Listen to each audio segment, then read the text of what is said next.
Hey guys, it's Kevin again, and in this video I'm going to be reviewing Total Drama All-Stars Episode 7, Sucker's Punch. Guys, this was such a big episode.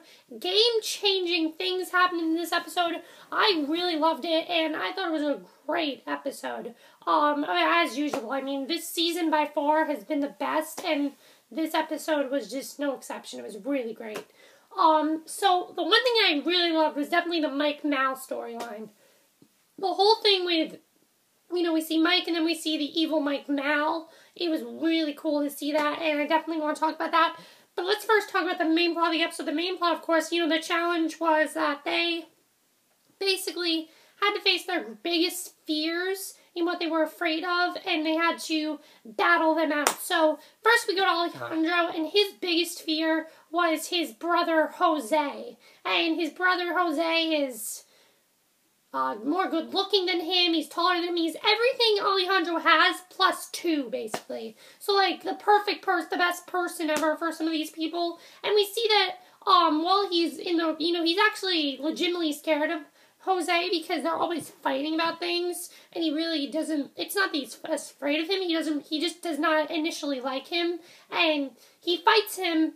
When he fights him, he basically, when he punches him, he says, "For Heather, this is for Heather." And we see that he truly does care about Heather. We saw that in this episode, and I thought that was really cool to see, and that was definitely really cool. So, definitely want to point out that moment. Now let's get to the actual plots.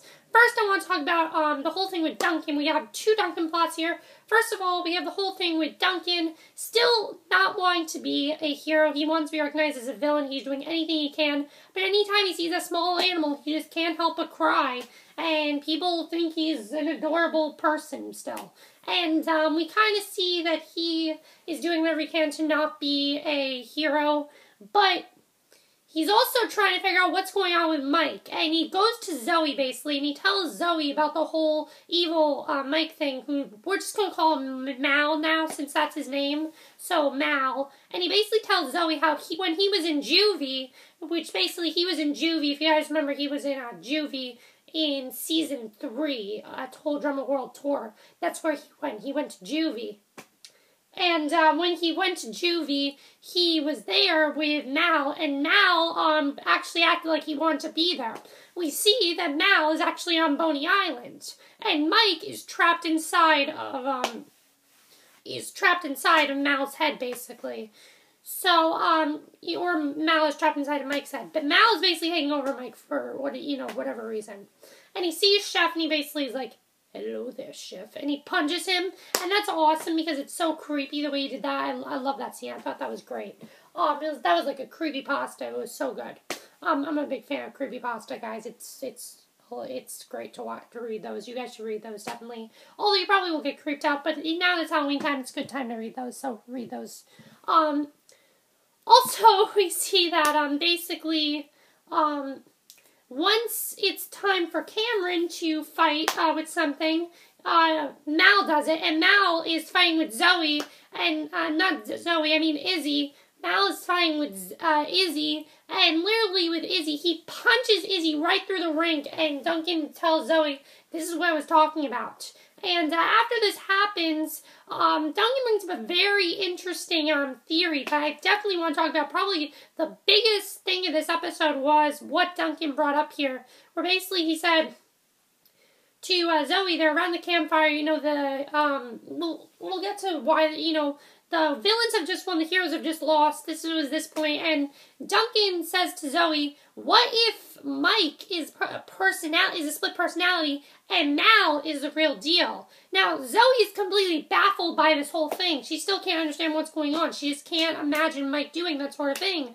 And it really makes sense if you guys think about this, because why would Mal try to take over why would Mal try to take over Mike? It's not Mal taking over Mike, it's Mike taking over Mal, and now Mal is coming back. I think that's what's probably going on here, and I think that's really awesome, and that's a big twist that's really going to change everything in this show. I think that's really great. So yeah, that was really great. I love that plot. I thought it was so good the way they did it. I loved it. Then we also see that on top of this, Gwen and Courtney are starting to definitely become friends. Very close friends. They're not just like frenemies. They're definitely in an alliance. They're friends. And I like seeing them as friends. I like seeing them as they were in Total Drama World Tour when they became friends for a short time.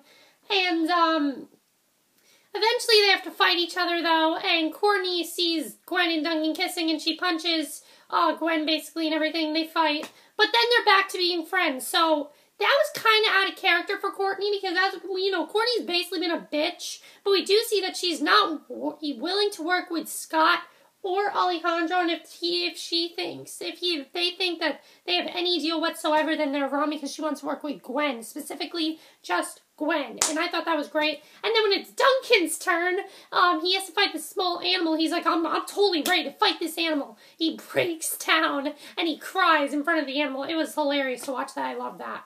So that was hilarious. And then the other thing we have to talk about is Sierra. Now, Sierra is just driving me nuts this episode. She's still thinking of Cameron as her Cody thing. She's still caring for the pet and everything. And, you know, she has to fight the pet's mother, and she can't do it. She can't do it. And, when it's time for the villains to vote a hero off, they end up voting out Sierra, which I was not upset about. Sierra was very annoying this season. She was not as annoying in Total Drama World Tour. Total Drama World Tour, I don't think she was this annoying. I thought she was actually funny, and I really liked her character. This season, she's been very annoying, and I have not liked her this season. So I'm happy that Sierra's gone, because I do not like her this season. And I think it was annoying that she was gone, so that she was on. So I'm really happy that they sent her. And that was basically the episode. I absolutely loved the episode. I thought it was a very good episode. I really liked it. Let me know what you guys saw of this episode. What do you think of the thing that Duncan brought up? I think that's very interesting to talk about what Duncan brought up. Definitely was a big game changer for this episode, I think. Probably one of the biggest parts of the episode that was the biggest part of the episode, definitely. What do you think of the whole thing with Gwen and Courtney? Do you think this alliance is going to last? Are you happy Sierra left? Are you upset she left? And Mal and Mike, definitely. What do you think? Is Mal taking over Mike, or is Mike, you know, just personality? What do you guys think? That's it for this review. I hope you enjoyed it, and I will see you guys in the next video. And guys, in a few moments, it's finally time for the premiere of Awkward, and I cannot wait. So I will definitely see you guys tomorrow for that, and I cannot wait to review that for you tomorrow. So see you then. Bye.